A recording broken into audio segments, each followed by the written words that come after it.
Hi hello നമസ്കാരം. ഇന്നേ പലർക്കും ഇഷ്ടമുള്ളതും പലർക്കും ഇഷ്ടമില്ലാത്തതായിട്ടുള്ളൊരു വിഭവമാട്ടോ ചിക്കൻ പാർട്സ്. കരളില്ല, ഇതാ ഈ മക്കങ്ക എന്നൊക്കെ പറയുന്ന ഇത്രയും സംഭവങ്ങളേ ഉള്ളൂ കേട്ടോ. എനിക്ക് ഭയങ്കര ഇഷ്ടം കേട്ടോ. നല്ല എരിവിലൊക്കെ വെച്ചാൽ എനിക്ക് നല്ല ഇഷ്ടം. അപ്പോൾ ഇവിടെ ഓൾറെഡി നല്ല വൃത്തിക്ക് തന്നെയാണ് കേട്ടോ ഇത് കിട്ടുന്നത്.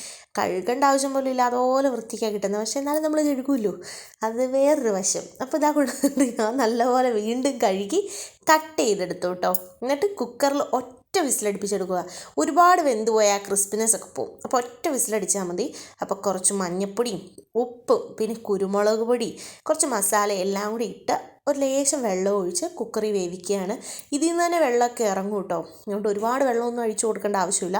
ഗരം മസാല ഇട്ട് ഞാനിപ്പോൾ ഇതാ ചിക്കൻ നെല്ലറയുടെ ചിക്കൻ മസാല കേട്ടോ ഉപയോഗിച്ചേക്കുന്നത്. ഇഷ്ടമുള്ള മസാല ഉപയോഗിക്കാം, ഇത് വലിയ കുഴപ്പമില്ല.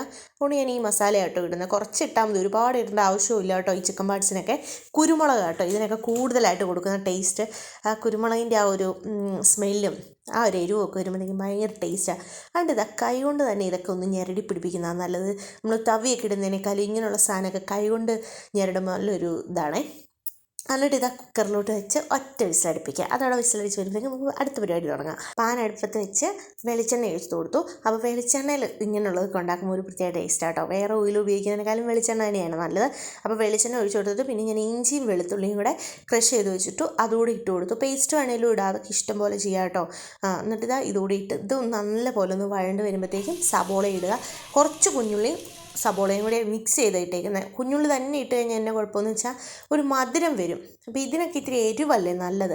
മധുരം വരുമ്പോഴത്തേക്കും അത് ഭയങ്കര ഒരു നല്ല ടേസ്റ്റ് അല്ലാതെ വരും. ഇത്തിരി എരിവോടുകൂടി ഇങ്ങനെയുള്ളതൊക്കെ കഴിക്കുന്ന രുചി. അപ്പോൾ ഞാൻ കുറച്ച് കുഞ്ഞുള്ളി ബാക്കി സബോളയായിട്ടോ ഇട്ടേക്കുന്നത്. പച്ചമുളകും കൂടി ഇട്ടിട്ടുണ്ട് കീറി. എന്നിട്ട് ഇതാ നല്ലപോലെ എരിവൊക്കെ എത്ര വേണോ അതനുസരിച്ച് പച്ചമുളകൊക്കെ ഇട്ട് കൊടുക്കാം. ഇവിടെ ഇത്തിരി എരിവ് ഇതിനൊക്കെ ഉള്ളതാണ് ഇഷ്ടം, അതുകൊണ്ടിട്ട് ഞാൻ 2-3 പച്ചമുളക് ഇട്ട് കൊടുത്തിട്ടുണ്ട്. എന്നിട്ട് നല്ലപോലെ ഇരട്ടി വഴന്ന് വന്നു കഴിഞ്ഞെങ്കിൽ നമ്മൾ വീണ്ടും പൊടികൾ ഇട്ട് കൊടുക്കുക. അപ്പോൾ ഇത് കൂടുതലായിട്ട് ഞാൻ 2 സ്പൂൺ മല്ലിപ്പൊടി ഇട്ടിട്ടുണ്ട്. പിന്നെ ഇത്തിരിച്ച് കാശ്മീരി മുളക് പൊടി, കുരുമുളക് പൊടി, ആ ഗരം മസാല കുറച്ചും അല്പം മഞ്ഞൾപ്പൊടി, അതൊക്കെ കുറേശ്ശെ ഇട്ടാൽ മതി കേട്ടോ. ഓൾറെഡി നമ്മൾ ഇതൊക്കെ ഇട്ടല്ലേ വേവിച്ചേക്കുന്നത്, അതുകൊണ്ട് ഇനിയും കുറച്ചിട്ട് കൊടുത്താൽ മതി. എന്നിട്ട് വീണ്ടും നല്ലപോലെ ഇളക്കി ഇതിൻ്റെയൊക്കെ ഒരു പച്ചമണം മാറി വരുമ്പോഴത്തേക്കും തക്കാളിപ്പഴം ഇട്ട് കൊടുക്കാവേ. കറിവേപ്പിലയും കൂടി ഇട്ടിട്ടുണ്ട് കേട്ടോ, ഞാൻ പറയാൻ വിട്ടുപോയി. കറിവേപ്പിലയും കൂടി ഇട്ടു.